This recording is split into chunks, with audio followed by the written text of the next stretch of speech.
Are you sitting comfortably? Then we'll begin. 10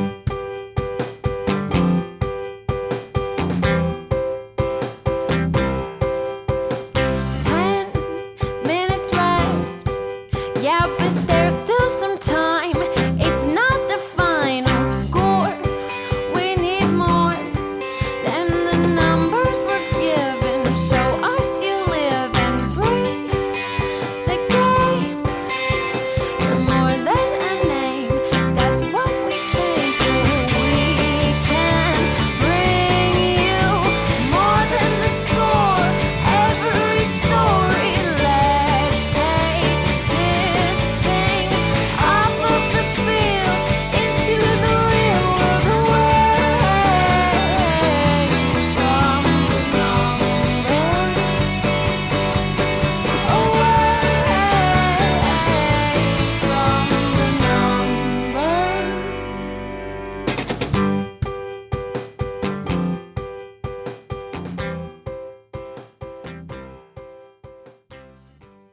Well, hello again, and welcome to another episode of There's Still Time, the AFTN Soccer Show.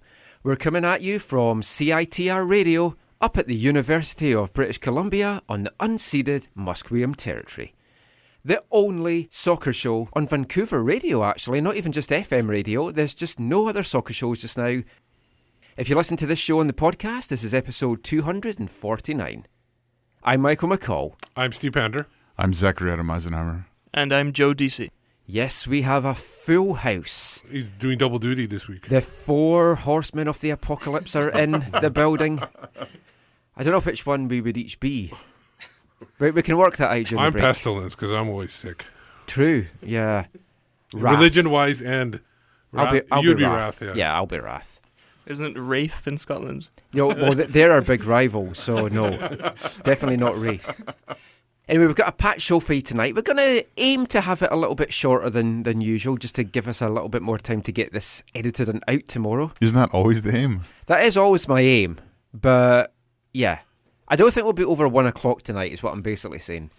I'm aiming for 12:30, but we'll see how that goes. Much like Eric Hurtado, your aim isn't always what ends up happening. I would say Darren Maddox. No. I was this week. I was going to say. I know, but that one shot that went up into the. But what a week for Vancouver Whitecaps.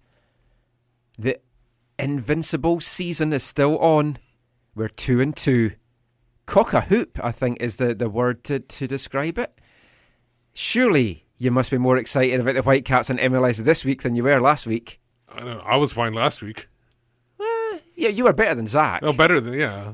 The preview show was full of positivity. Yes, yes, it was. We're all looking forward to every game. I'm very excited about the preview show. I'm really, really enjoying the preview show. Thanks for all the work you're doing, Joe. Okay, let's get straight into the Whitecaps action this week. A first ever win in Houston. They've dominated Dallas now.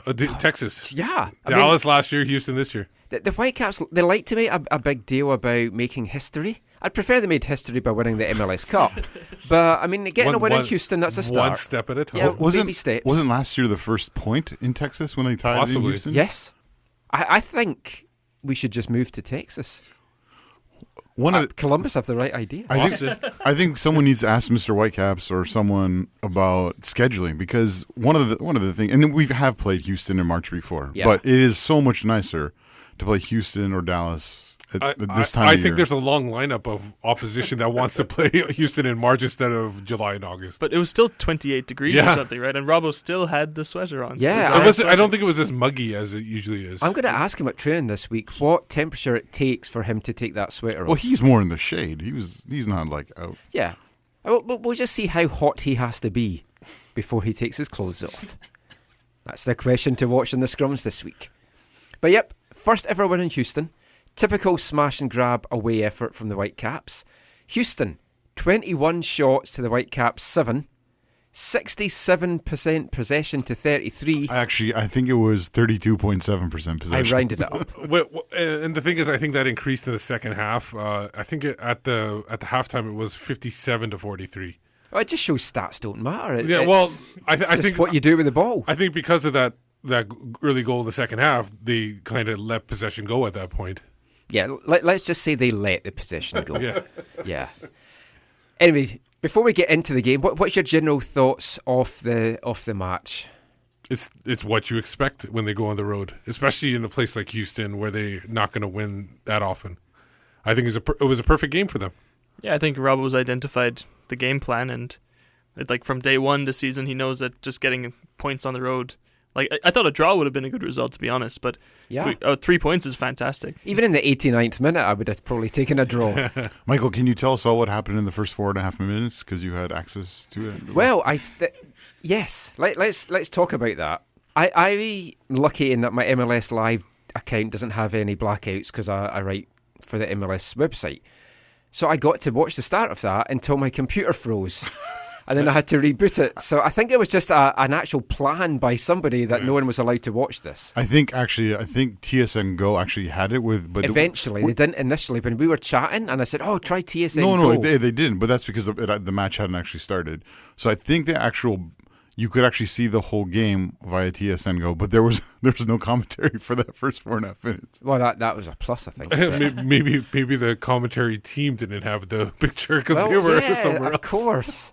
Yeah, it would have been quite hard for them to do commentary if they're not watching the match. No, I'm sure they had the feed if they wanted to do. They weren't at Peter Shad and whoever, I forget who the color commentator was. Were they at I don't know if they were for this one. I don't think they travel all that often. They're going to go to more away games. As of last year, they stopped. TSN stopped paying for them to travel. But they are going to go to more of the Western games. Yeah, I'm sure that. But Houston is in the West still. Yeah, even Central. Corey Basso is heading down to some of the games.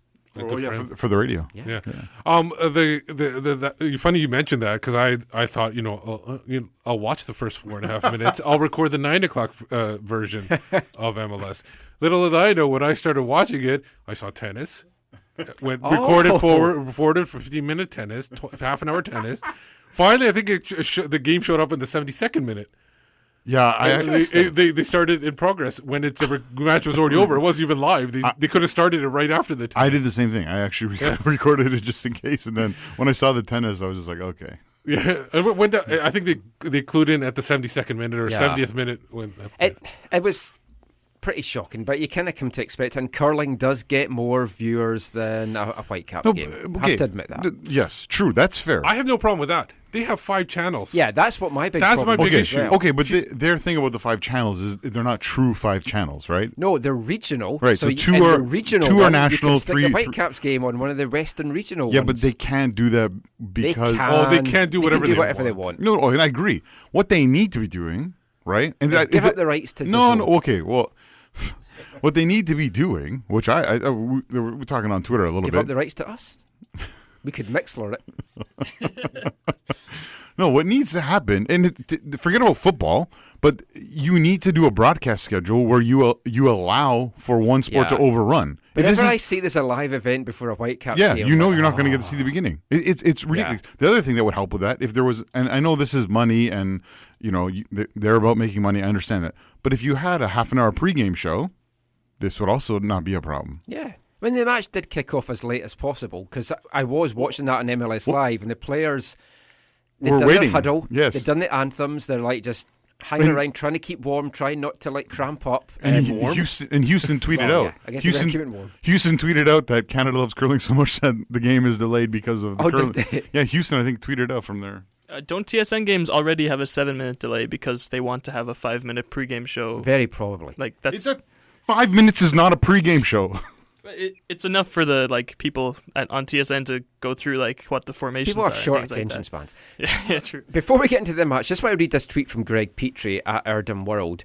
He says, I'm curious as to why so many people think that the Whitecaps front office could negotiate a better TV deal than what the MLS did with TSN. I'm not saying it's perfect, I just don't think the Whitecaps front office could do better. Well, basically, a lot of folk at the weekend were saying the Whitecaps should negotiate a deal like Seattle and LAFC and have YouTube streaming and be in charge of their own rights. Well, my understanding is the Whitecaps do play a role in this. I'm happy to be corrected, but that's my understanding. Chris Corrigan found out that they had to buy their own DAZN subscription to find out what was going on because the MLS hadn't given them one. Well, yeah, I saw that too. But anyway, 30 days free trial, though. Yes, and it highly recommended. They're not sponsoring us yet, but if they're listening, get in touch. let's get into the match. First half, we were under the cosh a little bit initially. Houston had a couple of decent early chances. Probably should have scored at least one of them. They had a missed couple. the nets, yeah. Yeah, Wenger and Minotas. Did you say Wanker? Wenger. Sorry. Wenger? How does he pronounce it? I don't know. Arsene Wenger. Anyway, but Vancouver, we took the lead, 28th minute. Kai Kamara was brought down. Was that a penalty for you? I think so. I think in the letter of the law, yeah. Like the moment that Senderos touches, like pushes Kamara in the back, is crucial, right? If it was half a second before or after, like Kamara would have had his foot planted. But Senderos knows what he's doing. Yeah. I didn't think it was when I first saw it, but I think it is. And it was a whistle right away. There was no doubt in. Uncle Ted did as well. Yeah, it's in the sweet spot that, like, if the ref didn't call it, it would not have been a VAR decision because it wasn't that obvious, right? No. Yeah. But the ref did call it, and you can't. Senderos looked really puzzlingly at the referee for like a good 30 seconds after. It definitely was wasn't a very neutral move by him. I felt similar to Michael in that when I saw it, I thought harsh. And then when I saw the replay, I thought, okay. Yeah. However, if the shoe was on the other foot. Oh, yeah. We'd be very unhappy Complaining, with that. for sure. 100%. Although there was a couple of those later on. Right, Kamara picked himself up. Him and Fonzie, they were at the penalty spot at one point. I thought, is Fonzie wanting to take this? No. Jordy had the ball. Reina. Oh, well, yeah, I know. But then Fonzie was there. I was just being funny. I think Fonzie was just trolling him. And like before, Kamara's never had problems with penalty issues. Exactly. So it's fine, right? But Kamara, 300th MLS match, slotted home his 100th regular season goal. But she was talking afterwards. It was hilarious. It's like, I thought I'd already reached that landmark. But I didn't know they didn't count. Yeah, they don't only count regular season games, which really annoys me when I'm trying to find stats. Yeah. And whenever I talk about player stats, I always lump in the postseason. But 2 for 2 now. My tip for him winning the Golden Boot is looking good. He's on course for a 34-goal season. Was anyone kind of concerned about his PK taking style? A couple of folk I saw said that on Twitter, that they thought he telegraphed it a little bit too much. And then I think it felt like after he kicked it too, he was like nervous, like he was like clenched up. And we were hoping it got anyone fine. that does a stutter step, I get worried about. The thing is, I watched it a few times, and he, like when you go to your first ever soccer practice when you're however old, the coach says point your the foot that you plant pointed in the direction that you want to kick the ball. Right? Kamara actually pointed it the other way. So if the goalie was reading it in that sense, looking at what his planting foot was, he would have dived the wrong way. And then he put it like not into the side of the net, but kind of into the corner. So it wasn't a bad penalty or anything. I was always he had enough pace on it for sure to get by the keeper. I didn't think it was a horrible penalty. I just think down the road, I think, and I think a better keeper could have gone to that. As long as he kind of changes it up a little bit over it. Now, the big change, the big turning point in the first half. Yeah. And we've got some updated news on that. It was today. scary looking too because he couldn't breathe. He was. We're talking about Marcel de Jong. Yeah. It was a harmless look. I don't even know when it happened. He seemed to get hit in the stomach with a ball just before it. Well, they're saying it was a chest. And the heat wouldn't have helped that. No, either. definitely not. I mean, he said he couldn't breathe, so away you're worried. And you could read his lips too. And you saw him throwing up, but then as he hit the deck, his face was so red. I was really concerned for him. I haven't heard your updated news, but I have a friend in Houston hospital, so I sent a message. So what's going on? So I heard the ribs are not broken. Just the lungs are filled with blood. Chest contusion. He's been released from hospital. He's headed home with the Whitecaps, and he is going to get seen by the Whitecaps doctors on Monday. What a chest contusion is, it doesn't mean anything's broken. Yeah, his ribs are fine. It's just bruised. It's just a blunt trauma to the chest. Yeah, I've had it happen to me before. Because Robbo said afterwards he was coughing up blood. Yeah, spitting up blood. So the X-ray people said no broken bones, but his lungs are filled with blood. I had it not as serious as that, but I did have it where I got hit in the chest and I couldn't, like, it was basically, it felt like all the wind got knocked out of you. And if I see him this week, he'll say, Steve said, man up, he's had it before.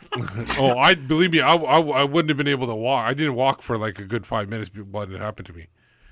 So yeah, it was really scary. Luckily, when he got up and started walking away, then you knew it was okay, kind of, because there was no call for a doctor or emergency situation. But then Breck Shea came on, who I thought was going to slot in at left back, but instead they put Fonzie back there. Because MLS rules say you can't have both teams have a DP at left back. That's why they had to do that. Oh, is that one of these rules Napkin. I don't know about? It's a napkin one, yeah. Okay. Did you like Fonzie as I left thought back? so. I mean, the interview we had with him last week, he talked about playing left back, and he didn't think he was very good at playing as a left back because when he's played wing back, he said Robo just told him basically just run up and down the wing. Great advice. No, but he's always had the defensive acumen to play He's got on the the left speed. wing, so all he had to do was transfer it. And When he had a breakaway at one point when he was playing left back, I'm like, why are you up there? Why are you up there? well, then Breck Shea he needs to recognize that and fall back then at that point. But Houston's style isn't one that would exploit the fullback if the ball gets crossed in from the other side, right? It's more direct than that. And at least switch sides after one matchup with Davies. Yeah. Maybe he knew that he didn't have, he could beat Marcel de Jong for pace, but he couldn't beat Davies for pace. Yeah, and that's when the goal happened. Yeah, I when mean, he switched. Houston, Albert Ellis got the equaliser. Call him what he is. It was a nice move by him. Cut inside. Nerwinski jumped in. Yeah, way too early. Mond, I thought he's going to block it or at least get something on it. Nope. And then I think the time it got to Marinovic, I'm not really sure that he had deflected enough off. time to Yeah, react. there was Well, a it deflected off Nowinski as well. Yeah. The move was okay. And when you're in that part of the pitch, that seems the natural move. When you're a right-footed player on the left side in tight like that, cut it back onto your right and smash it in or bend it in. It was a little bit disappointing that Jake bit so hard and Mon wasn't able to make a play. 1-1 at the half-time. Then Houston they came out strong at the start of the second half, but the Texan terror, the super sub, Yeah, he terrorizes Texas teams.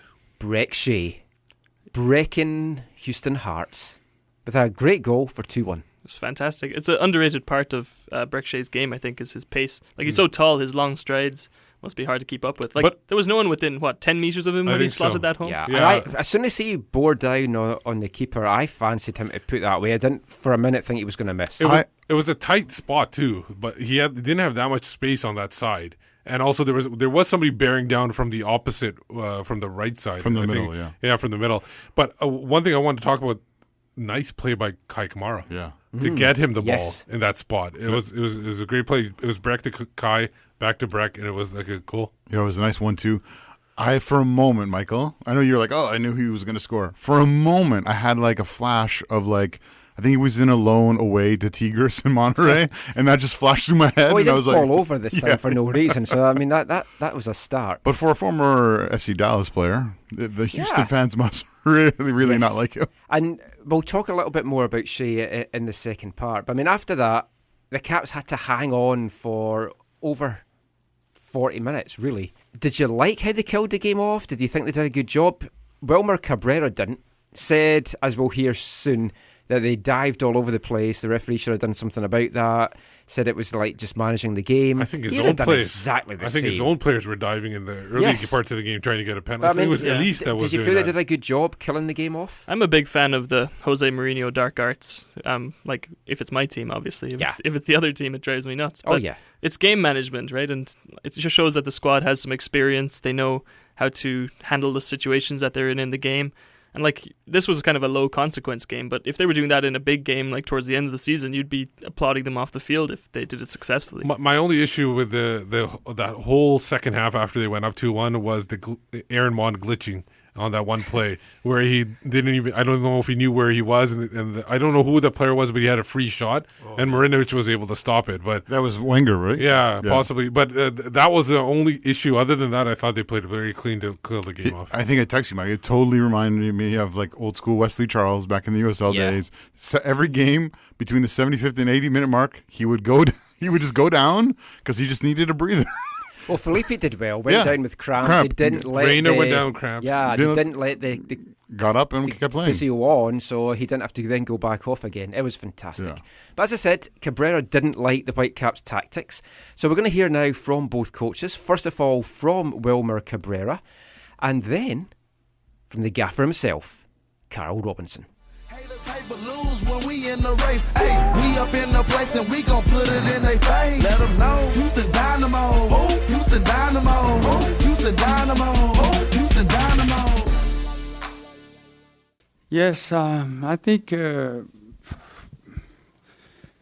and I've been telling the players that throughout the season we're going to have this type of games where teams are going to come, going to drop, and they're going to try to counterattack us because they see that our strength is the speed up front.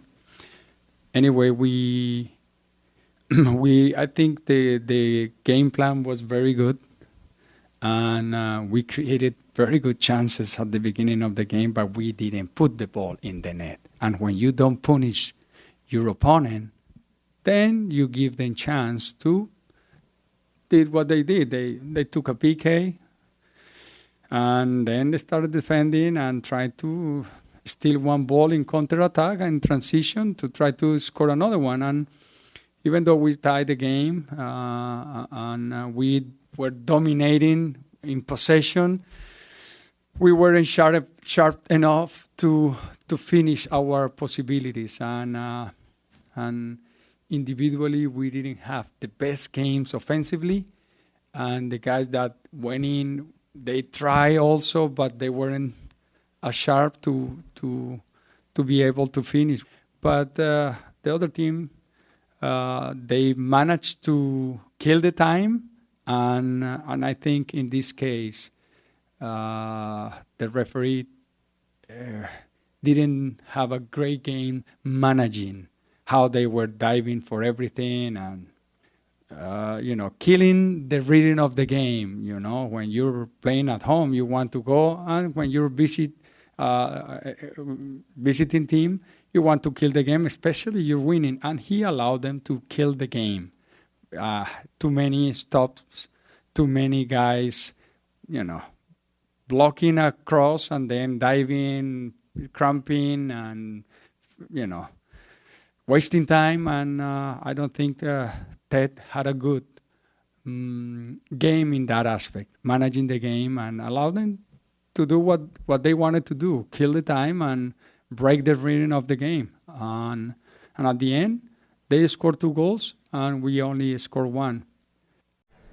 Feels great. We know it's a difficult place to come to. Every team that come here has to deal with intense pressure. We were no different today. We know they're a good team. That's why they got an amazing record at home. So we had to weather the storm a little bit. But we planned for it all week. We were prepared for it. We knew that they would put crosses into the box.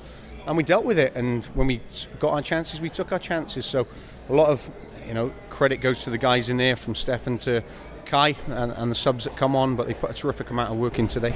Talk a little bit about Kai, his 300th game in MLS. He scored his 100th regular season goal. Just first 2 games up to goals.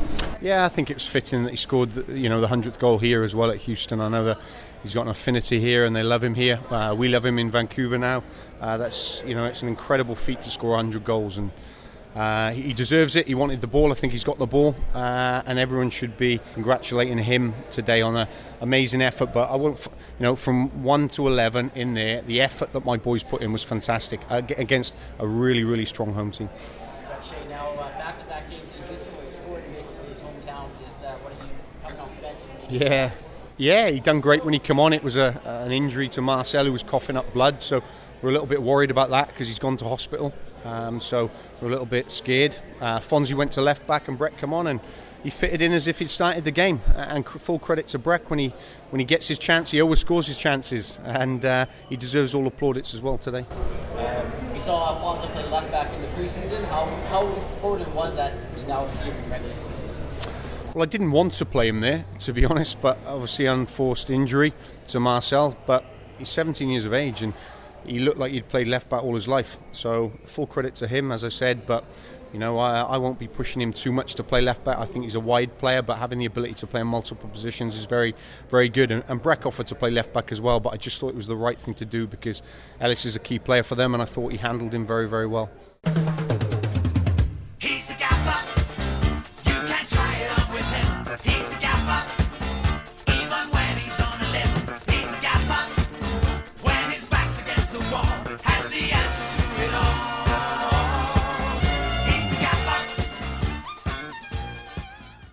The gaffers there, Whitecaps' Kyle Robinson and Houston's Bruno Mars, giving their thoughts on the match on Saturday. Not a very happy Wilmer Cabrera. Not a good loser. You think he'd be used to it in Houston, but anyway, we're going to look at some of the individual Whitecaps players' performances in Pack 2, and we'll be back with that after this. Hi, I'm Alfonso Davies, and you're listening to the AFTN Soccer Show.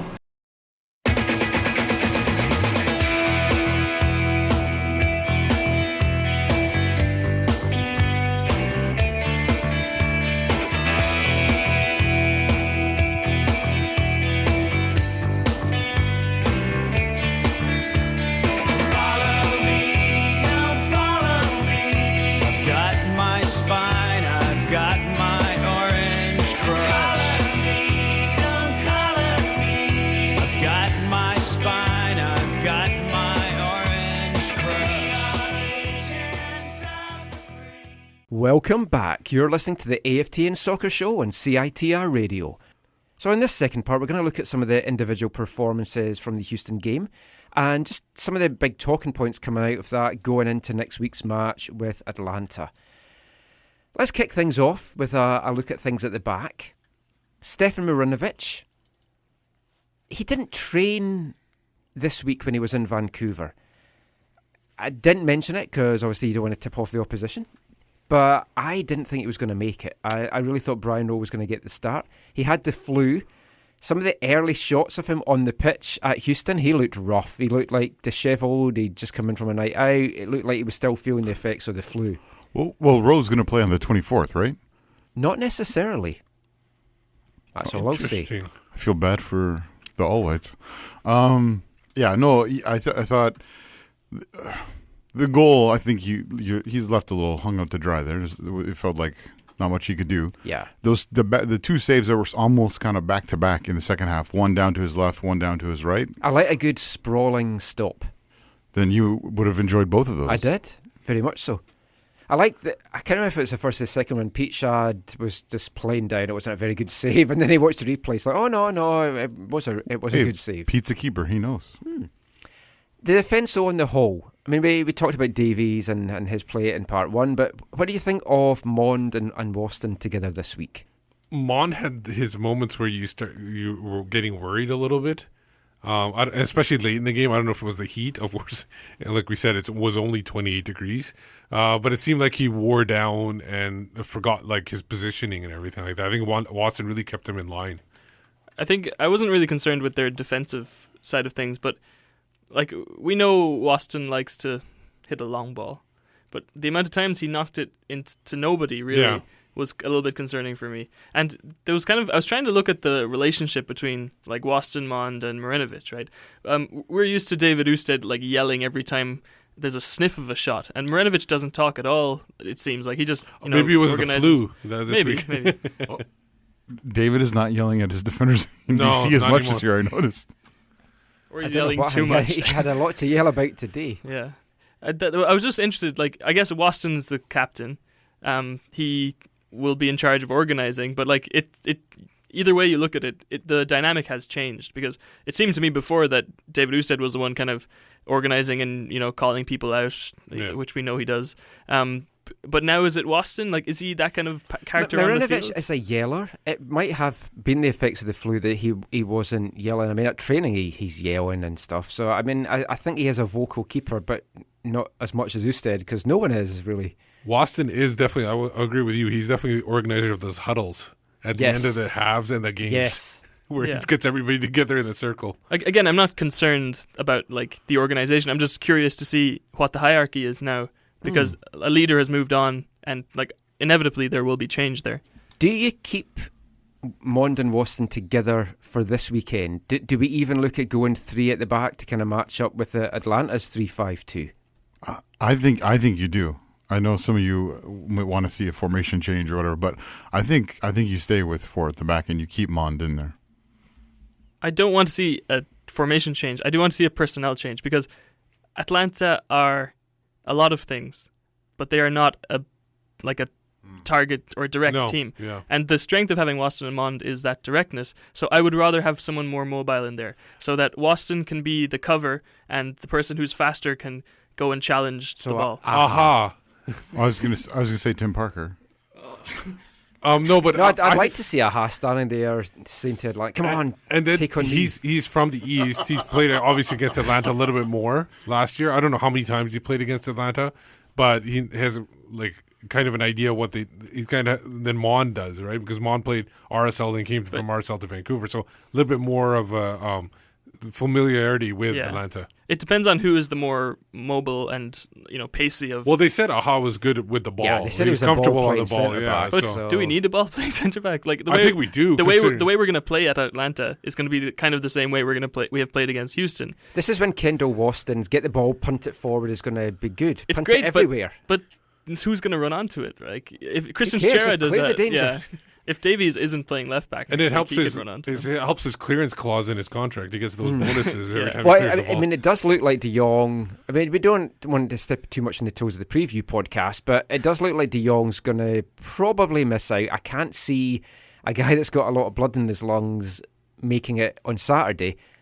Who do you put in at left back then? If you're keeping 4 at the back, who takes that left back role? Do you keep with Davies? Do you put Breck Shea in there? Justin Fides is actually still rehabbing, so he's not good to go. Brett Levis was on the training pitch this week, but that would be a big thing to throw him in for. If you have a lot of people in the midfield, do you put Russell Tybert as a left back? Because he's played there in the past.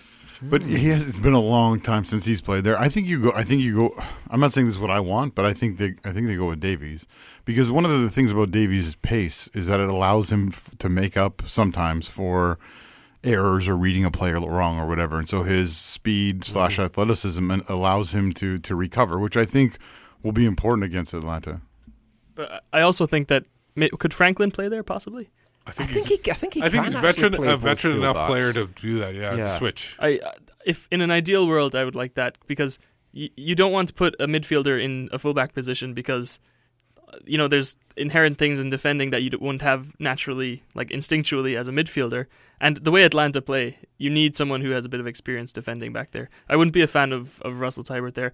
And Davies, like, maybe, he's full of surprises and exceeds expectations all the time. My worry would be that you've got 2 young fullbacks. Like, if you go with Davies and Nerwinski, but I mean, you talked about Franklin. do you put him in at right back? How did you feel Jake's performance was against Houston?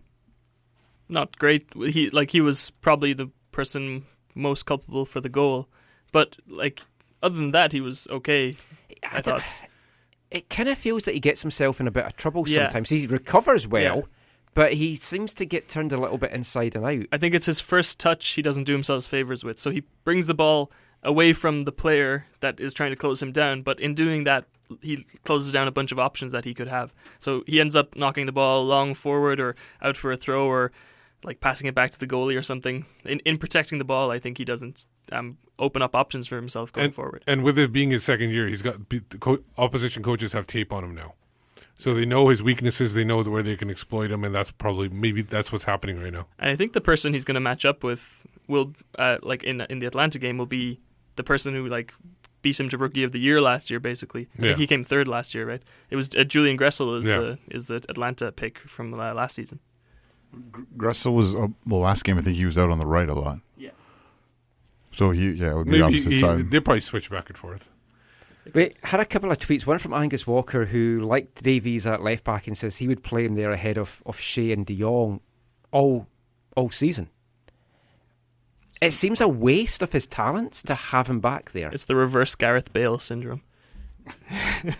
Well, we did do a poll. Do you want to go with that right now? Yeah, why not? We asked, do you like Alphonso Davies at left back? Options were yes, adds another element to his game. No, it's a waste of his talent, like you just said. We had the results, and they are 60% say yes, 40% say no. Now, I'm thinking of that. It's hard to tell how of that 60% how many are okay with it as a temporary one and how many like it as a permanent one. We have one sample game. Yeah, exactly. And against Atlanta, it's not going to be an easy match playing fullback at all. Okay, how about the midfield? What are you guys' thoughts? You had Juarez, Tybert, and Felipe in this midfield. Obviously, they weren't keeping possession, as we saw by the stats, but how do you think their game was overall? I thought it was a good dynamic. They clearly were set out to stifle rather than to create. Tybert's really exceeded my expectations already. I think he's been playing really well, both sides of the ball, really. Felipe, didn't notice him too much, but like his game management at the end was very evident. And Reyna, who was in and out of that central role, did not have a very good game, I thought. That's where I thought the setup in the midfield. I think the broadcast called it a 4-3-3, and Reyna was out right where Chichera was the week before. I know it didn't fully look like that all the time, but I think Felipe's role in the middle, being put into middle, and him being more asked to do stuff on the right side, impacted his game, or he just had a really off day because he was not in fine form. He was not. I mean, where do you see Reyna's role being in the team now? Wide player, which it looks like that could be the option if you're going with Felipe as the 10, or does he alternate with Felipe as the 10? Do we see him as a regular starter now, which is crazy to think, the way that he played last year, that we're even talking about that? Yeah. I'm still not sure where Felipe ranks in our attacking midfield ranking. You know? I genuinely think he's been brought in to be the starting 10. Yeah. Okay, then that means Reyna would either have to be farmed out on the right, which he has to fight with Teixeira, or he has to stake a claim as the shadow striker or whatever if we're playing a 4-2-3-1. It's a tough one, really. Reyna had a good season last season. He was our best attacking player. I know, that's why it's crazy to think that he might not even be a starter this year. But can Felipe play deeper? He can. Yeah. But then who do you leave out? But I think it could be a home team and away team situation. Yeah. It'll be depending on the situation of what they want looking for. Are they looking for more attack? Are they looking for do they think they can exploit the defense, the opposition defense with the Reyna, or do they think that they maybe can, and so they want to sit back a little bit? I'll tell you what, when Gazal comes back, we're gonna have a real headache. Or is he a centre back? Centre back and 3 at the back. Gazal at centre back is the reason why the Whitecaps are better without Tim Parker. Have you not been listening to Bobble? No. It is a huge conundrum. If Felipe's dropped back into the 2, then most people would say it's Russell Tybert. But it feels harsh to drop him for his contributions or his performance in the preseason. But he would probably take it better as well, which is not the reason to do it. But I mean, he's a guy that knows his place. But the player roles, there's a defending central midfielder and there's a more box-to-box central midfielder. Yes, and I think we can all agree Russell's the defender. Yeah, exactly. So it's Gazal's role that Russell has right now. Yeah. And then, so it's Juarez's role that Felipe would take. Well, going back to Reyna. I say just have a rotation. Well, there's a good chance we will see that. Draw lots every game and see who gets to start in the midfield. Going back to Reyna, could we even see him being sold? I know there was some interest from Peruvian clubs last year. There was all this trouble that he's had in the off-season. He was left out of the Peru squad for their upcoming friendlies as well. So if he's wanting to get into the frame for the World Cup, he needs to be playing and needs to be playing well. He may feel that his chance to do that isn't here in Vancouver. Or he might be happy to be away from all this stuff in Peru and be here in Vancouver. Can a Peruvian team accept a player during this MLS transfer window? Well, depending on their window's open, yeah. Right. That's all. Is there? Do we know? No idea. Can someone check the windows in Peru? Tweet us. If only there was something like the internet that we could just look up at this moment. Joe's on it. Oh, yeah, there we go. But I mean, I honestly wouldn't be surprised if Reyna moves on. I'm kind of 50-50. I would think if he does move on, it's in the summertime, but I don't think he moves on this early. I don't want him to. I'll just to stress that as well, because he was so talented last year. He just doesn't feel to be on the same page as the rest of the attack, and that's going to come. And let's be honest, we're 2 games out of the season. Who cares if he doesn't find it until the second half of this season and then lights it up? Like last year. Yeah, that's what really matters. Maybe it's the lack of hair. I think it's like Samson. It's changed him, yeah. It's like he's cut off those locks and then everything is gone. Somebody, though, that hasn't cut off his locks is Breck Shea. He's wearing hats, though. Beautiful locks. Well, they're tied up in a man bun most of the time, but when he has them down, they're flowing. I love my flowing hair in a guy. Unless he's wearing a hat. Personal taste. Unless he's wearing a hat. Well, yeah. And then, I mean, as we know, Breck loves his hats. Gets criticised for them, but he loves his hats. Super sub, as we talked about. I've mentioned before that I like what he brings to that subs role. There was a big discussion, which I hadn't been on Twitter one night this week, and I came back and I was involved in a conversation that had about 30 tweets in it. I love when that happens. Most folk not fans of Shea because of the DP tag. But something, and I mean, we've mentioned it before, but something to remember, there's very little difference between a DP player and a TAM player because they're basically the same thing. Yeah, especially at their levels. Yeah. Because he's a low DP player. No, a TAM player. Sorry, not a TAM. A TAM player. It's basically a 1 DP million or player less that's been bought down. No, but they have to be 1 million or less. Yeah, that's what we're saying. So it's basically the same as Shea. Yeah. Shea could be a TAM player, and then one of her TAM guys could be a DP. No, Like he should be a thought- TAM player at the best. Yeah. No, we thought Kai Kamara. We thought Kai Kamara was going to be a DP and Shea was going to be TAM. They just switched the Basically, roles. what I'm saying is the DP tag doesn't matter a jot anymore. Because we've got all these guys that could be DPs, but they've been bought down in TAM. We discussed last week why Shea probably hasn't been. But no, it does matter in the makeup of the squad because you're not using those spots properly. It does matter. But it doesn't. It We've does. got vacant spots. If it gives the team more flexibility for maybe the summertime, I think it's worth it. And also just for CRTC thing, DP means designated player. But no, dude, they have an open designated player spot for the summer already. They do. You're right there. It still gives them flexibility. It's about availability too, though, Zach. Right? Like if there's no DP caliber player to bring in, they wouldn't have been able to do it anyways. Really? They're not allowed to sign somebody. They've inherited this salary. I don't care what he's getting paid. If he is scoring, winning goals, and earning us 3 points, that's all I care about. So you're saying in the entire world there's no designated player level player available, Joe? No, they weren't targeting any. They had nobody in target to sign. And that's the problem. No, but you don't want to just bring someone in for the sake of bringing someone in. They couldn't use TAM on him because they didn't have anybody to sign because they have to sign somebody at or above his rate. Okay, no. It's because they're only allowed to. The people making the decisions have been told they can only spend so much. Okay, and they're at that. Okay, Zach. Okay, Zach. Blame the front office as usual. Actually, I did look up something earlier. Everyone, like this Breck Shea argument has been like brewing for a while. Yes. And I had to like go back and think, what did we get Breck Shea for? And then I went back to score goals off the bench. But who did we trade him for? And then I went all the way back. So we traded Breck Shea for Giles Barnes. Yes. The 2-goal wonder. The Giles guy Barnes. that did not want to be here, and with his injuries, shouldn't have been playing on turf in the first place. And we traded Giles Barnes for the rights to Kaner Brown, who went to Houston on loan and played 4 games. That we played for his rights, and some GAM, which wasn't specified back then, which is a good return for I think so. a player that didn't do much, and some GAM. But you're forgetting also that the Giles Barnes thing happened because of the whole Fabien Espindola debacle. Yes. Let's not go. This spiral over keeps old on going history. down and down. Right. Let's go back to more recent history. In one word or two, if you want to use both their names, who was your man of the match from Saturday? A lot of people will say Marinovic, but I think for proving everyone wrong, I'm going to go Breck Shea just to say he played well defensively. He slotted back into left back a few times when Davies did go forward and scored the winning goal. Like hard to knock him for anything else.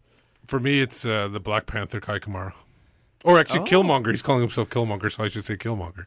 I have no idea what that means. That makes me a little bit sad because Killmonger, and a spoiler. Killmonger. Well, it's not a spoiler if you read the comics, right? Okay. But if you haven't seen the movie, yeah. But can you just give us our man in the match? I'm gonna go with Kai Kamara for converting the penalty and the assist. Well, I'm going with my Kiwi, Big Steph. He was my man of the match. But what did our listeners and our Twitter readers think? We'll find out now as we rank them, baby.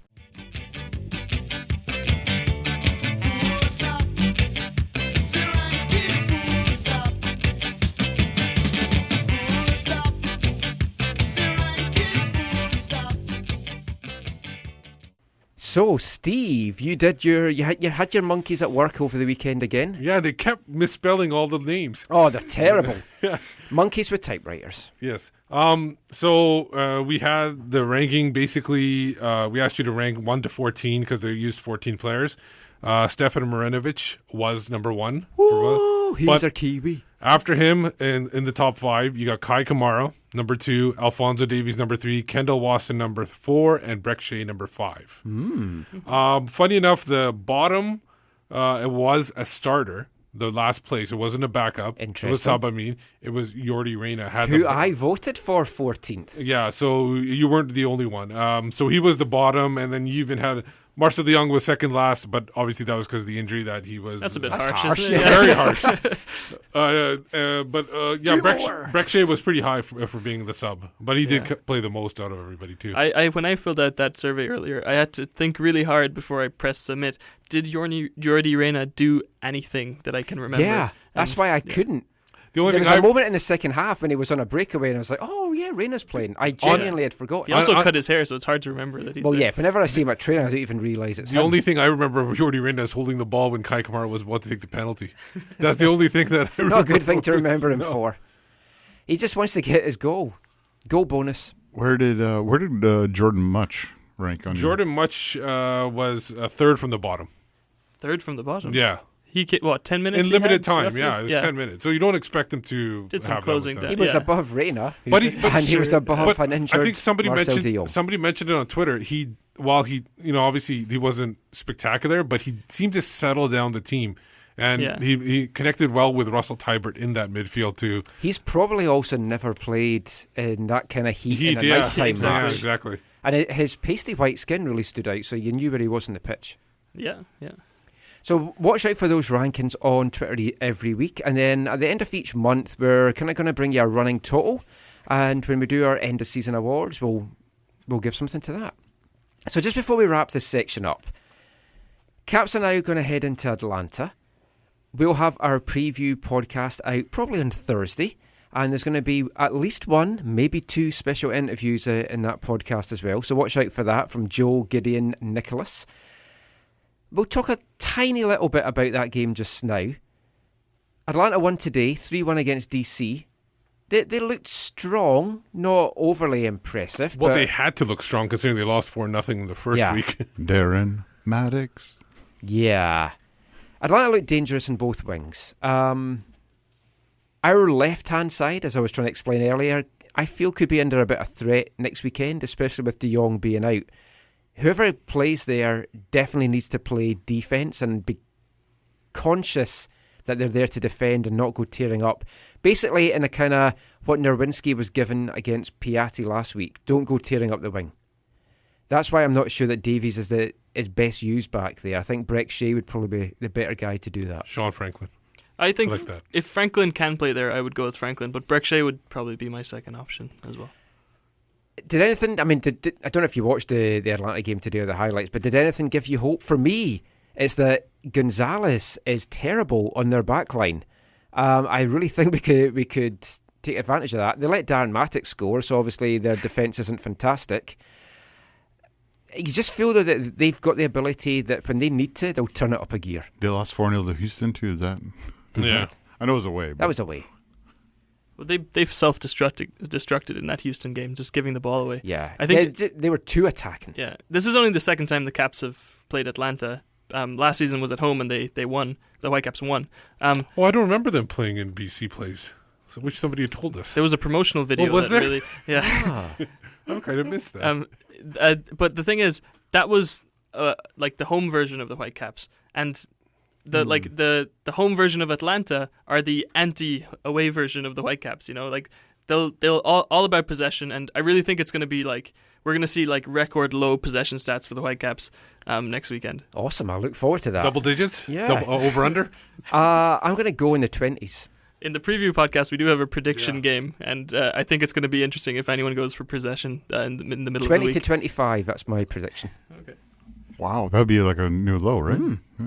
I was going to go 17. Just before we actually wrap this up, I just want to quickly just get your thoughts on this. A couple of folk on Twitter and our good friend Matic, who listens to the podcast and leaves lots of comments on AFTN, made a comment about this as well on our match report from the game.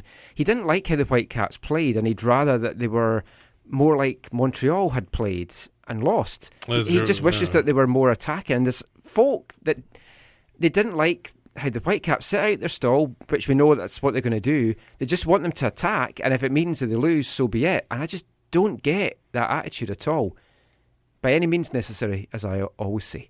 I think the bigger issue will come with is if they keep that approach in home matches. Like that's that's where it's different away from home. That's what I'm saying. It's like I'm totally fine. I still think you can be strong defensively and still show a little attacking flair. There's no it's not like you have to give up one thing to get another. I think this year they do have the starting point of a midfield that can do that, where they can create and push the ball forward. Yeah, the midfield does seem so different. Finally this year. A couple of tweets to finish this off. Angus Walker says man of the match for him was Davies, proving he's great wherever you play him. And Jonathan at LOJD Vancouver says the conversation around the Caps possibly moving Reina is interesting. I think fans would only be okay with this if we bring in Arfield to replace him. Well, we'll be back with more after this. Hey, it's Stefan Runovic and you're listening to the AFTN Soccer Show. Welcome back. You're listening to the AFTN Soccer Show on CITR Radio. It's time. It's my favourite part of the show. It's Wavelength time. For this episode, we're going back to 1980. And it's kind of topical. I'm okay with it. It's 1:40. I just saw that right now. Yeah, it's a nice short song. It's a B-side from Cockney Rejects' I'm Forever Blowing Bubbles single that charted when West Ham won the FA Cup. This is a song about the good old days at Upton Park with the ICF and some nice football violence, which will lead us to some chat about West Ham and some football violence from this weekend. This is West Side Boys.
Cockney Rejects there from 1980 with West Side Boys. I miss Upton Park. Been there a few times. West Ham's my big English team. Everyone knows I'm an AFC Wimbledon fan. And I had the trifecta this weekend. AFC Wimbledon won 2-1. East Fife won 2-1. The Whitecaps won 2-1. It's very rare that all three teams actually win on any given day. West Ham, no, didn't win. Saw that on Twitter. To say the least. They won the PR battle. Yes. No, they didn't. Well, I think they did. I want to talk about the West Ham situation and kind of tying it in a little bit with MLS, and then we're going to have some MLS news in this section as well. Everyone I've seen the West Ham fans protesting. Now, you can condemn or condone how this played out. Are you talking about the fans who were in front of the press director's box, or the fans on the pitch? The guys on the pitch probably did cross the line. You literally. Yeah, literally. They crossed loads of lines. You probably shouldn't be on a football pitch. I may have been on a football pitch in the past. There's nothing wrong, though, with protesting. And for me, you should be protesting in the stadium because A, it has the biggest visual impact, and B, it lets the owners or whoever you're protesting about know exactly how you're feeling. We did it. Like, we were boycotting matches at East Fife. That's my other thing. I like staying away. But we were boycotting matches at East Fife, but for one of the games, we sent somebody in dressed in a chicken suit who went in. He actually let himself in from one of the... He didn't pay. We let him in one of the security gates. He got in, walked along, went up the stairs and sat beside our chairman who were trying to force out. And he called the police. And the phone call was like, there's a chicken harassing me. You don't get that every day. But if you don't protest at the games, I don't see how you get your message across. I mean, Joe, you're from my neck of the woods, kind of. A little bit over the water. Yeah. What did you make of the whole West Ham thing? First of all, it was surreal to watch it. It was the midweek or 3:00 game in England, I think. It's like one of the big ones. I was fast forwarding by that point because I had it on PVR, then I Yeah. stopped and I was like, oh, this is good. And it affected the players so much as well, but that's Yeah. kind of a different conversation. And also, just as an aside, shouldn't the players who Mark Noble pushed one of the fans? Shouldn't he Yeah. gotten a red card for Yeah, that? he should have. Yeah, Totally. that's Yeah. yeah. Anyway, that's aside. The protesting thing. There's a different culture to protesting back in Britain and Ireland. But I generally agree with you. Like, there's been plenty of protests that we've seen in the English professional divisions. Newcastle try and organise them every couple of months. Yeah. But it seems like they're not organised very well. They walk from the bar that they were going to drink on anyway to the stadium that they were going to go to anyway. Yeah. Arsenal And that kind fans of have the things. best protests, I think. Oh, the Oh, A4 the piece signs of go up paper. everywhere. No, the Wenger out one. Yeah. Because not only do you see it at soccer matches, you see it everywhere. Yeah. Political protests. Political protests, you have Wenger out. Yeah, you have graduations. there's so many Wenger outs But everywhere. I think the West Ham fans, that was a good protest. 'cause That was we're all talking about it If now. I had been there, I wouldn't have been on the pitch, probably.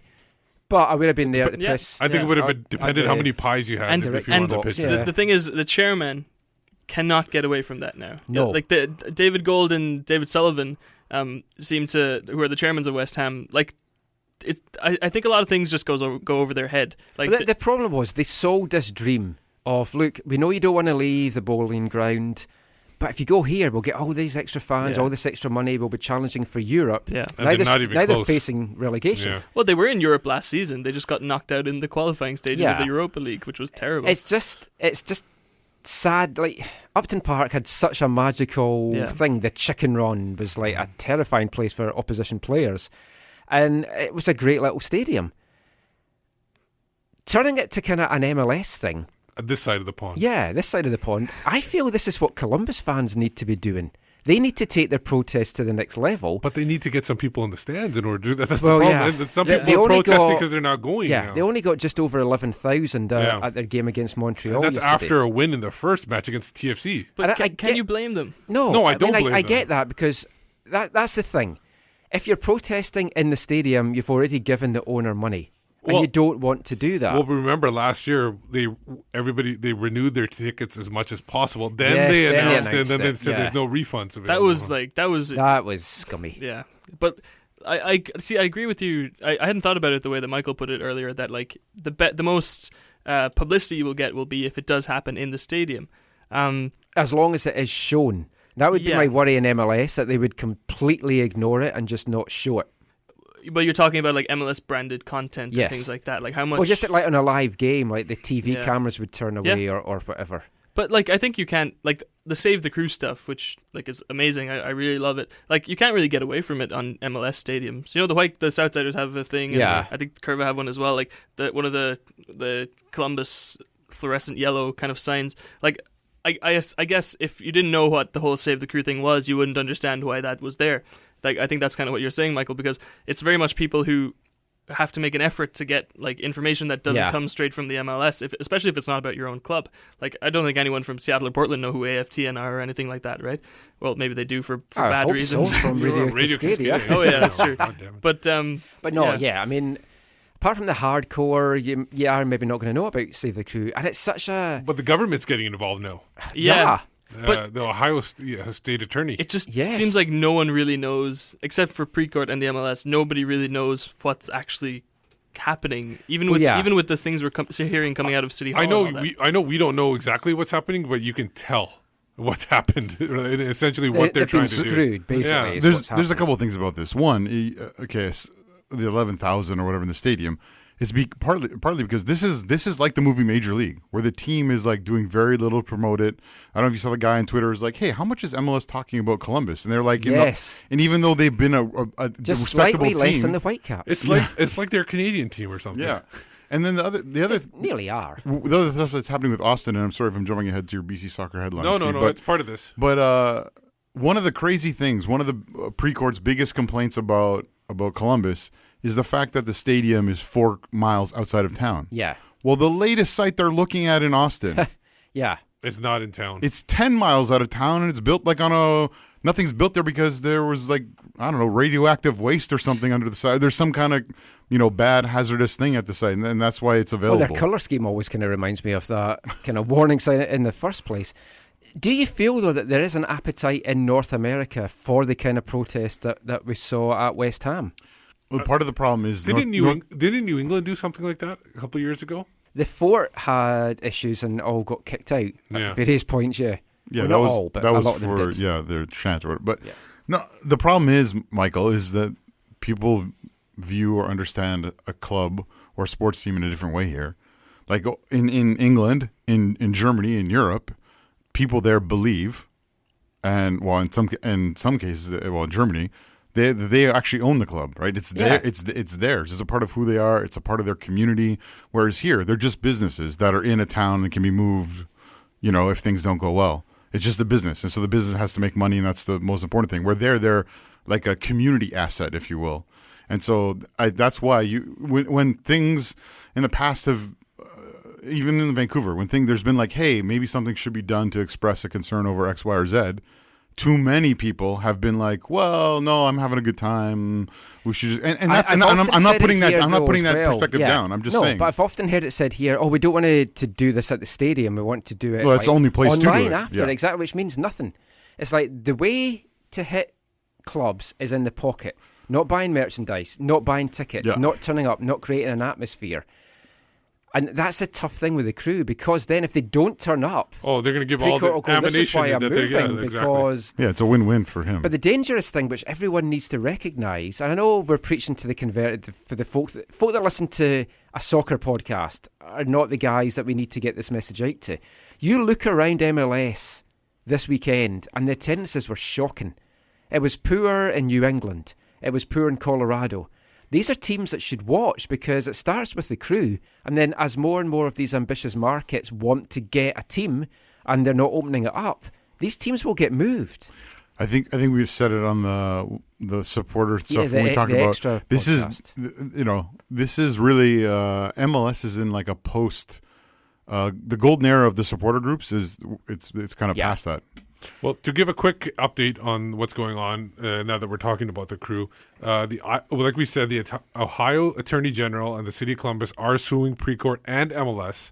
It's called the Modell Law, named after Arthur Modell, former owner of the Cleveland Browns, who moved the team to Baltimore some years ago. It's basically if the city or the state is giving you tax breaks, or just basically gave you money, or taxpayers' money, you have to find either a suitable option or find owners that are willing to keep the club in that team, in that city. The funny thing is obviously didn't work for Cleveland, but they did get their team back eventually a couple years later. When the team did last game, they actually held a funeral procession for the Cleveland Browns, where they actually had a coffin and they walked it out the stadium, which was kind of awe-inspiring at the time. Charlton did that too, didn't they, recently? Yeah. So basically, going to Austin, you're talking about that location. That's going to be delayed too, because apparently people are taking breaks, the city council in Austin. Yeah. So we'll see exactly. It does sound like the Austin council don't want it, and they're just trying to do everything possible. Or some members. I think they're okay with this site, the one you're talking, the one that's 10 miles outside. They're okay with this site. It was the parkland that they didn't want. I'm not the first person to say this, and I'm not going to be the last either. Like, it drives me crazy that a team like New York can play in a baseball field. And then, like, Miami FC couldn't get a stadium approved and had to, like, get a good grounds and things like that. Yeah. Like, why isn't it a level playing field for these clubs? It's just infuriating. And look at the horrible venue that they've played New England in for years. Yeah. And DC United before they got the new stadium. Yeah. The Twitter thing that Zach mentioned earlier, I read through that. It's really fantastic. I urge anyone to look for it. I think most of us must have retweeted it already. Yeah, I think we all probably retweeted it. Yeah, it was great. Like, I actually had tried to do something like that last season, but it was too much work for me on my own. But it really does put into a single picture, like, the sentiment that a lot of fans of, like, the more unpopular teams seem to have. Like, of course there's, like, the good stories that the MLS want to push, like Atlanta and like Toronto last season, things like that. But I don't know, it feels like being let down by like our collective, like the person that's supposed to make sure everything's equal, like not in just like a social media sense, but you think of all like the transfers and things like that, or who gets the big games or the TV coverage. It's just kind of all mushed into one kind of picture in that. And who gets the All-Star game and stuff like that. Yeah. But at least, Columbus are at least doing it on the pitch. 2 wins and 2 now, and they've beaten two Canadian teams. So yeah. We're so generous as a nation. We're giving them these points. But we're going to look at the MLS West. We're not going to review all of MLS like we did last week. We're just going to look at the Western teams. Let's start off with the newcomers. Yeah. Amazing.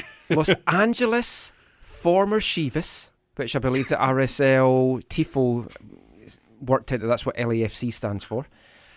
They've kept their tag as the only unbeaten team in MLS history. 5-1 right of RSL, who actually took the lead. I've also heard that they're the only team, new team to the league to start with 2 wins in a row. And both on the road as well. And it was led by Diego Rossi, who got a brace. That game featured something that I'm a very big fan of, a penalty for a tackle with no contact, which it was a foul. The tackle was dangerous, so it was a foul. He didn't touch the player. The player kind of jumped over the tackle, and the ref gave the penalty. Yeah, fantastic. I didn't like that, but I can see why it was given. Yeah, because he basically jumped over him to avoid the tackle. Yeah. And that's how RSL took the lead. But that's how it should be. Like we never see it happen, but there doesn't need to be contact for be a foul. I remember once seeing that happen to Steven Gerrard in that English league. He missed the tackle, or he went over the tackle, but the penalty was given. I agree. For my first thought, Michael, I was the same as you. I thought he just jumped over that. That should be, and then he missed. Joao Plata missed the penalty. Then he buried the rebound. But Roy Keane once swung a punch at Alan Shearer, and he missed, but he got a red card for that. Same kind of principle. The RSL defence, though, they looked awful. They were cut wide open. It's great for us. We head there next month. I think as long as there's no snow this time, I think that could be another away win that we're looking at. Mike Petke had to do one of his post matches. I apologize to the owners. I apologize to the fans. Did he have any? It won't slides? happen again. No slides. It's not the same without slides. Did the freaking printer work this time? Their freaking defence didn't work. I tell you that. Defending was shocking in that game. Now we could quickly jump over this one, although New England, Colorado. It was a 2-1 win for New England on a last-second free kick by Chris Tierney. But it was the missed penalty that was the story. Yeah, and again, remember from that, New England was playing without their 2 starting centre backs. Yes, and they had Gabriel Somi go off in the first half as well, so they were down like 3 defenders. Colorado just looked really poor. They fought back to make it 1-1, but then Tim Howard continues to look poor. He does. So let's ever since he crossed the line last year. Angriest man in the league right now. Yeah. There's a few people that's been in the Colorado locker room here when he's been yelling at them that would vouch for that. Sporting and Chicago game of the week. That was a cracker. If you're going to watch one MLS game this weekend, Sporting KC, Chicago. 2 early goals two goals in the first half for Sporting. They got ahead, but then after the 70th minute, that's when everything happened. Yeah, 3 straight goals by Chicago in a 12-minute spell. And then 2 goals in the last 10 minutes by Sporting to take the win. Joe and I would both like to point out that please don't watch the match if you value defending. Well, or you're a friend of Christian Dean. Defending is overrated. In MLS, for sure. It was this weekend in MLS. The winning goal, there were some nice goals in the game. Schweinsteiger made the guy. The winning Johnny goal. Russell, my fellow Scot, I've got to give him a hat tip for his first goal. Did you see the winning goal with the back heel and the dummy? And it was. Christian Dean did get the start for Chicago. It's great to see him back in the pitch. When you're in a defence that gives up 4 goals, and you can pinpoint fingers at, hey, he should have done better in the first and the fourth. So we're going to see how that goes. But and disappointing when an Eastern team can't take the 3 points from the West, but I will. Yeah. But the one team that did take the 3 points is the Red Bulls off the Timbers. 4-0. And it wasn't even a full strength, from being a full strength Red Bulls team as well. Yeah, they were resting players for the Champions League. But three of the goals came after they brought on some of their bigger players. Oh yeah, but But they did let a 17-year-old score. And that Ridgewell, they basically lobbed it back to the box. He got heavily criticised by Chris Reifer and a couple of other Portland writers. Taylor Twellman too. Oh, did he? Yeah, Taylor Twellman. He just because Taylor Twellman. I don't think he would have got back to get to Mines, but apparently Twellman said that he's criticised Ridgewell in the past last year, and he always gets blasted by Timbers fans. So this one, he was actually in OKC. And now I need to dig out my photo of him wiping his ass with money again. The crazy thing is Dead Bull. They're the only Champions League MLS team that played this weekend. Yeah, both because they've got a home game. No, that's not why. That's not why. I don't. Well, some people think it's because they didn't think they were going to get past the Mexican team that they beat. No, they're playing at home, and then the Champions League game is at home too, so they don't have to. Not like they're coming home and then traveling back somewhere. That is. But it's interesting how both Toronto and Seattle got the weekend off. Good for them. Yeah, but Toronto did play last weekend and then had their home game, so that's why. It's because it's a home game for New York. Yeah, but they got the game moved. I remember last year. No conspiracy theories. Last year, San Jose away didn't get moved. No, but Timbers. Let's hope it continues. But they had a few flashes in attack, but their defence looks awful. And it is early, and they have got time to work on it and turn it around. I just hope they haven't by the time that we first met them, which is maybe a bit of a long ask. It looks like they only tested Robles really once. Yeah. Do you think they're in trouble, or they're just still to jail? Are you asking because you rated them so highly in the preview? Yeah. I had them winning the West. And I had Houston last, so... Well, Minnesota won a game. Yeah, that was a shock. They beat Orlando, or ex-Austin. How did they get Ethan Findley in the first place? Oh, it was they spent some money. They sent some. They traded him from year. Columbus. Tam and Gam, yeah. Okay. He didn't want to go to Austin. 2-1 win for Minnesota. Orlando have spent big this offseason. Not all the guys have been playing yet. They're not all ready to go, but they nearly tied it. Will Johnson had a shot cleared off the line in the dying seconds, which is always nice to see him. Couldn't happen to an ice cream. Yeah. An angry Will Johnson makes the world a better place, in my opinion. I'm not sure his family would agree with that, but we'll quickly move on from that. Then the final Western team today, Los Angeles Galaxy. If we want to talk about terrible defending and just a terrible looking team, they only lost 2-1 in the end. Don't know how. But they were dominating. I only watched the first half, so maybe they were great in the second half. But New York City easily won that one, 2-1 for me. But the Galaxy not turning it round the way that a lot of folk thought they might. Did you see Cashley Cole get sent off? Yeah. For 2 bookable offenses? And he's within 10 minutes. Captain. Yeah. I mean, come on. Poor Cashley.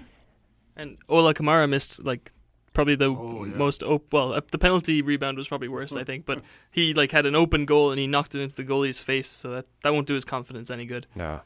But I mean the Caps now sitting pretty at the top of the West behind LAFC. Behind the goats. Yeah.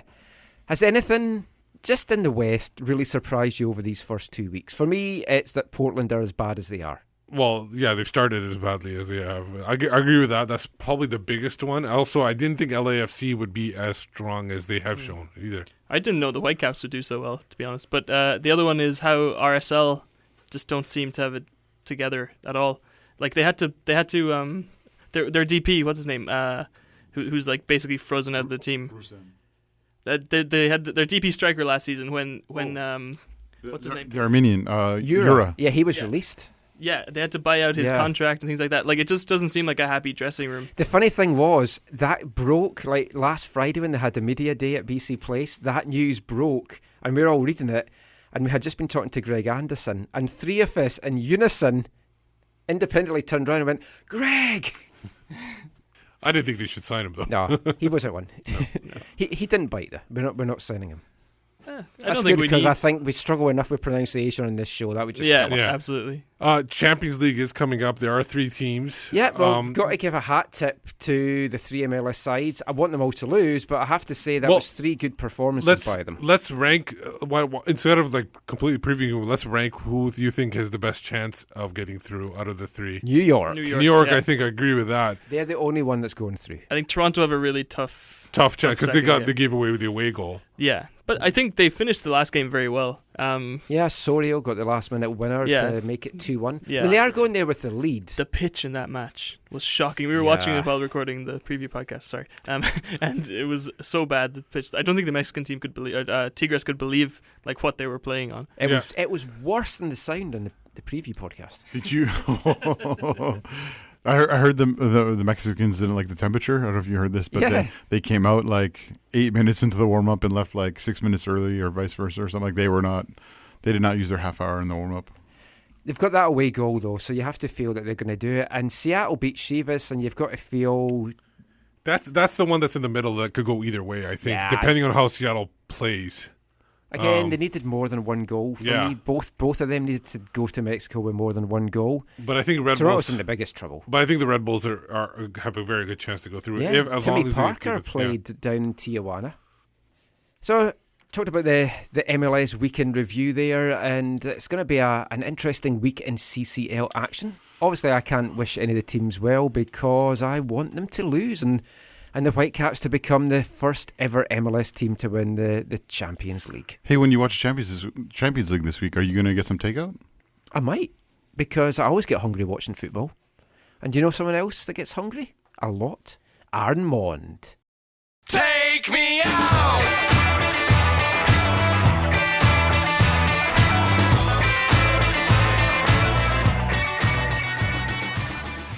So again, it's at night. You can't be bothered cooking. You decide to get some takeout food. What is your takeout food of choice? Let's see. Well, that situation happened last night, and I went with some Jamaican food. I ordered some Jamaican food from Gastown, so that's probably my go-to comfort food, Caribbean food. That's my background. So, or I could always do a nice Cheeky Nando's. Ordered in. Actually, folk don't use the phrase Cheeky Nando's over here, so it's interesting to hear you say that. My missus is English, so I get it from her. Okay, there you go. Like, how do you find the food here then compared to what you had in Salt Lake? Yeah, I think the food is really good here. It's a lot of chain restaurants, which I was nervous about. Yeah. But the chains are so good. Like, you have your Burgoos, your Cactus Clubs, and your Earls and stuff, and the food's always really good and really accessible. There's so many locations, so it's quite convenient. And so far, so good. Superb.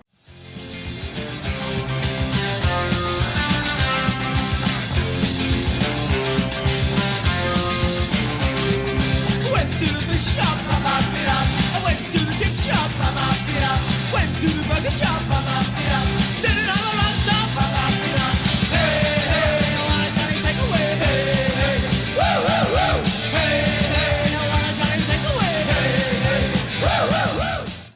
Armand loves a little Cheeky Nando's. Do you like a Cheeky Nando's, Zach? I've been to Nando's. It's not my favorite. A little bit too spicy for me. I like it. What's your little cheeky dish then? Do you like a cheeky pizza? No, bacon. Anything bacon. Cheeky. Oh, actually, yeah, we have been out, and you do love your bacon. Yeah, we should do a take me out with us, just so the folk know where we go. Down the road. Yeah. It's time now for BCsoccerweb headlines.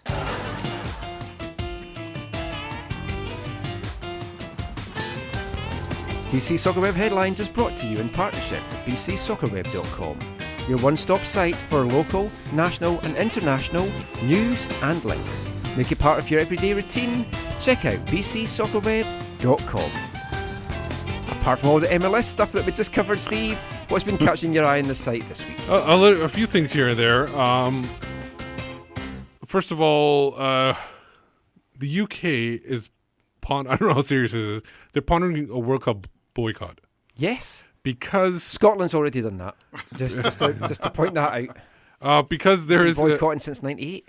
Because there's a little bit of spying going on. Well, not of spying, but a poisoning of spies. Yes. The Russians have apparently poisoned one of their double agents. Or the fact that we're even talking about this now, we're all mad, so it's kind of weird. I don't think it's going to happen. I think it's a lot of rhetoric. It was just Boris Johnson that said he was going to boycott. Yeah. Well, so then you don't really take that seriously at all. I'd love England to pull out. Yeah. That's the Brexit cartoonish looking dude with the blonde hair? Yeah. Yeah. There officially on Tuesday it was 100 days to the World Cup. Way. So they were looking at I think it was the Guardian. Yeah, the Guardian was looking at like what where everything stands. And of course, we've updated what's going on. For example, the hotel prices, the fact that they're trying to arrange boxing matches between supporters to curb. I hope to curb violence. They want to arrange boxing matches so that people don't riot on the streets. It's not a World Cup without a little bit of battling in the streets. Does anyone know how that stadium is where they built the stand outside the So and then just what they're talking about, like some of the trouble spots where they think is going to happen and stuff like that. So it's a good read. Wherever England are. And then there is a little bit of a shakeup with the World Cup, especially in the chair or the board or whatever. Russian Deputy PM Vitaly Mutko has now been removed from the World Cup. He's also been banned from the Olympics. He was part of that whole government-sponsored drug. Doping, yeah. The one that came in the Icarus Netflix documentary, which is really good, and actually won the Oscar for documentary film, so it's really worth watching. So, yeah, he's been removed. He's been replaced by somebody who was probably just wasn't caught or wasn't implicated in the previous thing. So it was also a James Bond thing, wasn't it? The Icarus? Which one was that in? The Icarus. That's just something Craig Ferguson did a couple of times on his Talk late night show. Yeah. So I'm going back a few years. It's a niche comedy on this. Niche comedy, yeah. It was a really good show, though, Craig Ferguson at night. His replacement, James Corden, was actually training with LAFC. They had a practice game. They just lost a little bit worse than RSL did against them. So. Morocco and speculation regarding AFCON 2019 hosting rights. There was rumors that they might take over for Cameroon as host in 2019. They said they're not because they're playing nice with their African counterparts. Doesn't this happen every AFCON? Oh, for sure. Yeah, it was Mali before this, and then they moved it last minute to somewhere else. But they say they're not looking the to most host it. stable of footballing bodies, which is also the footballing body that could screw us over for the World Cup, as we talked about last week. So I know we talked about the MLS stuff, but there's a couple of things to talk about. Some non-crew stuff.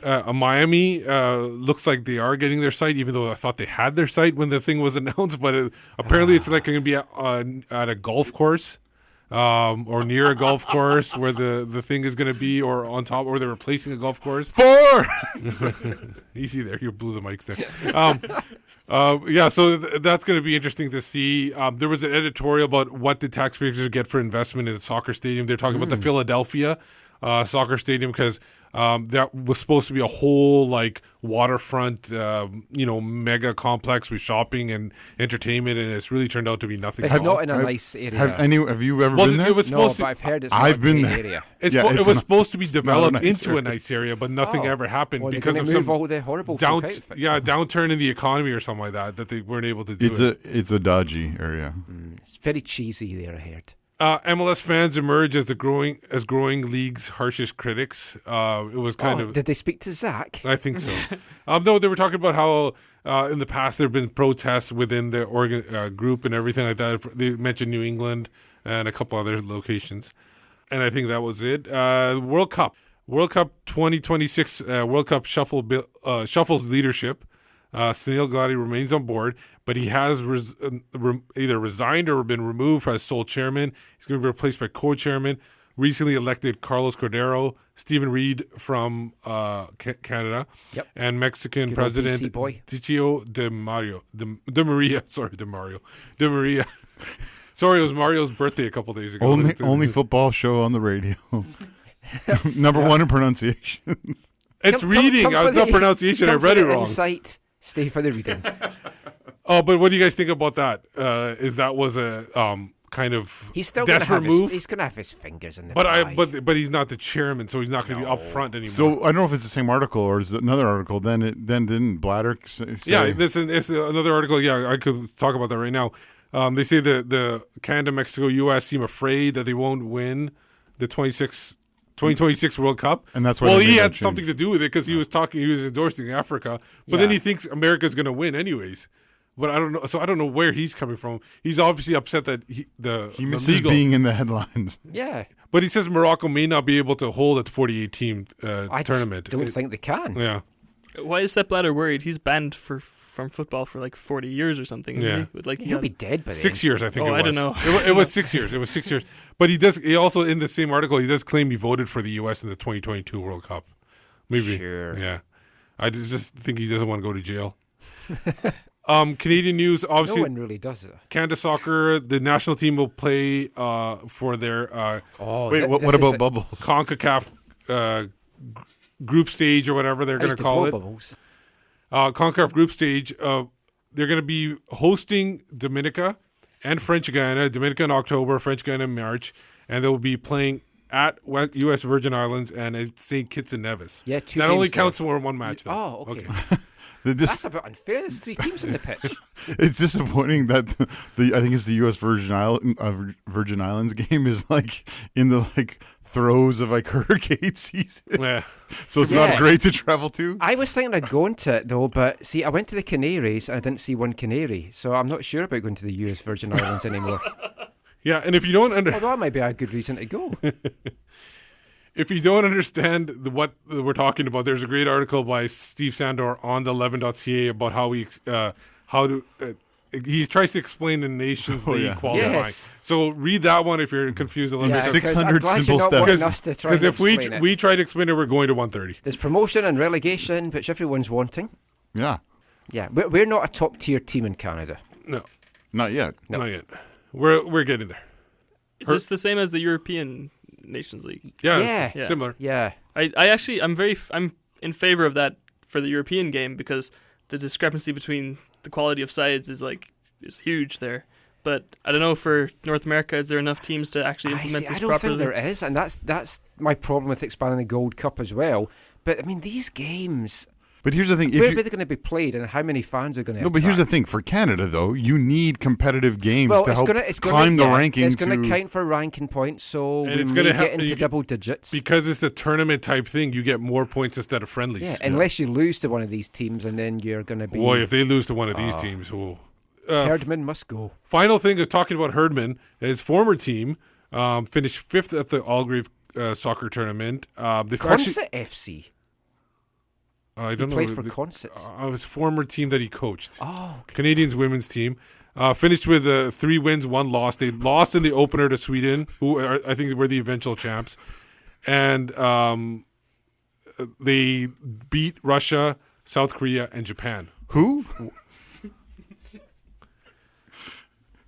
So essentially 3 wins, 1 loss in 4 games, but they finished 5th. I don't know how they do these rankings and stuff like that, which is weird. The most important thing, though, is that Christine Sinclair scored 3 goals. 3 goals. She's 12 back of Abby Wambach. Yeah. And was it Jessie Fleming had her 50th cap? Janine Becky. Janine Becky. Yeah. 19, and she's already got 50 caps. Wow. Yeah, they play a lot of games. Yeah. Yeah, they have to because there's not much of a league at that. No. There is now, but before there was not very much of a league, and they have lots of tournaments. Obviously, one last thing. I hope you read this. It was Steve Sandor again. We talked about it for 11.ca. To be evangelical Canadian PL boosters, we can't be preaching to the choir. Yeah, it's basically he's saying that we need if you're going to be if you want to help this league. You got to expand who you talk to and bring in other people in order to avoid just doing it in the same circles. Almost like, I know actually I'm not going to say it because we'll get sidetracked. But it's eventually we're just going to be talking to the same people. And we're not going to expand the fan So base. he gave a good example of going to some of the YEG for CanPL stuff in Edmonton.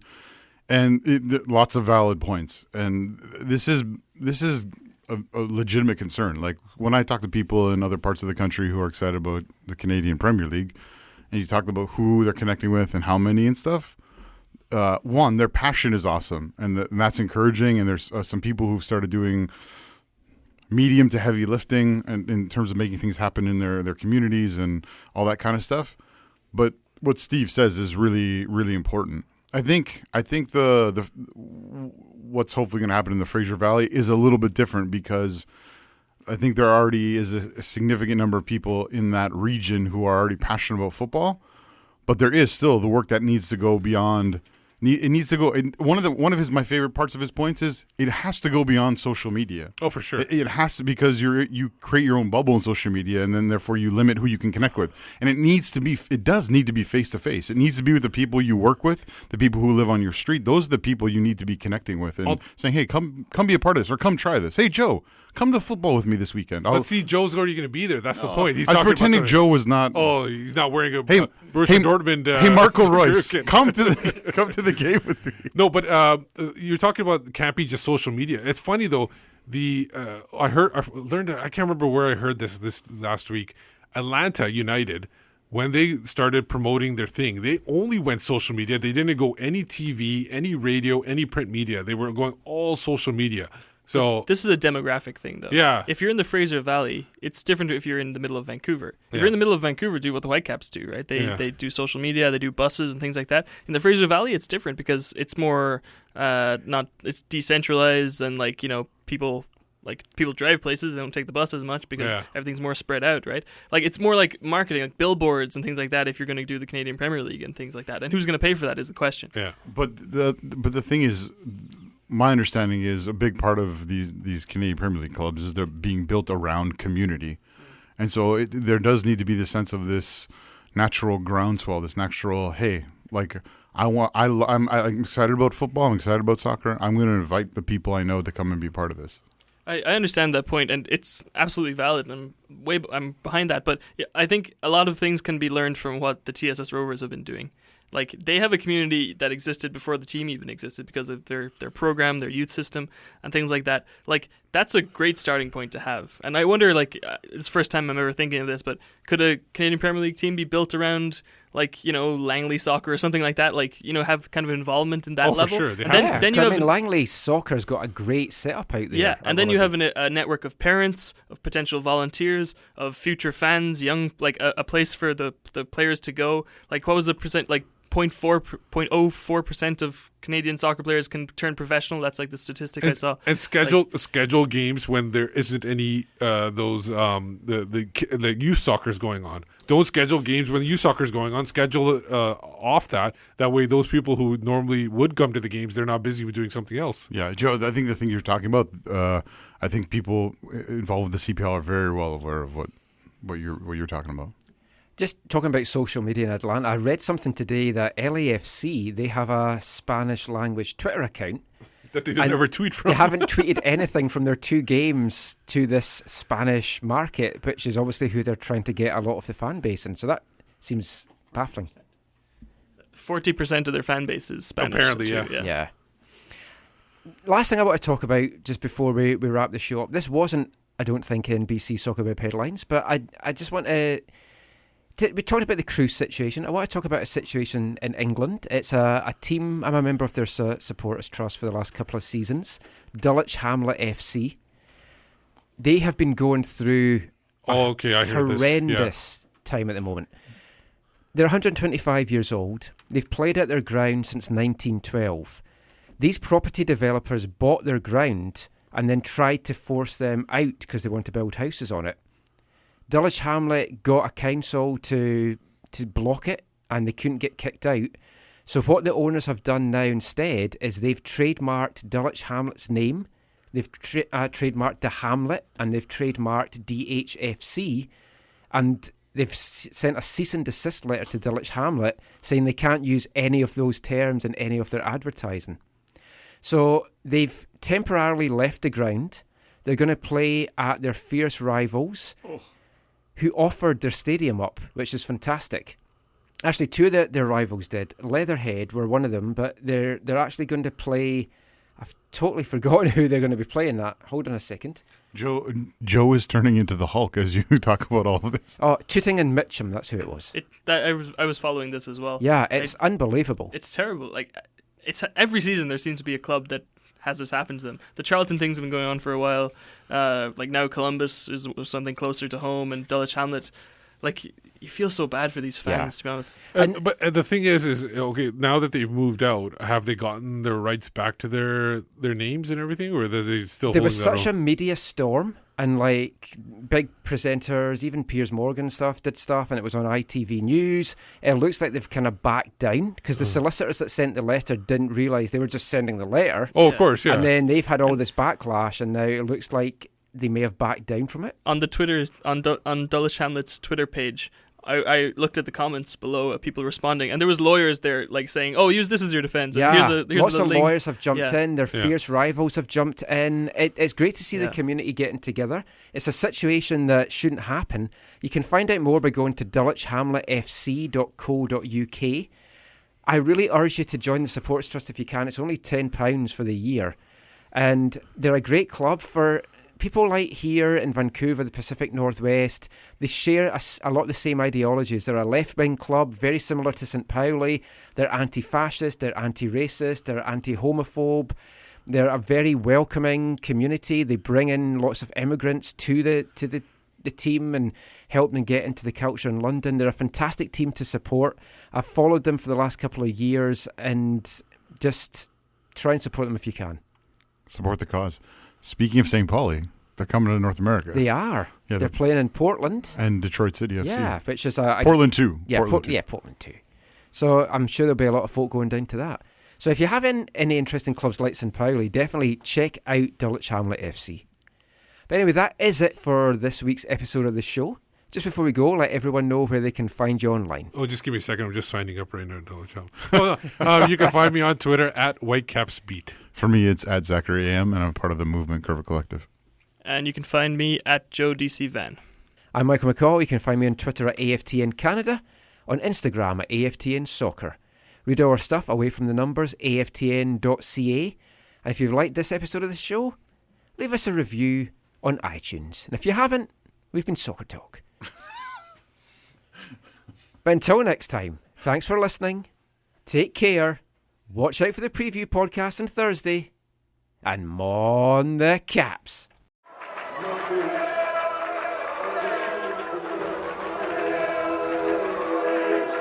Going to your first match is an experience you never forget. The atmosphere of what's going on around the pitch looks beautiful, and you always look and go, wow, I'd love to play here one day.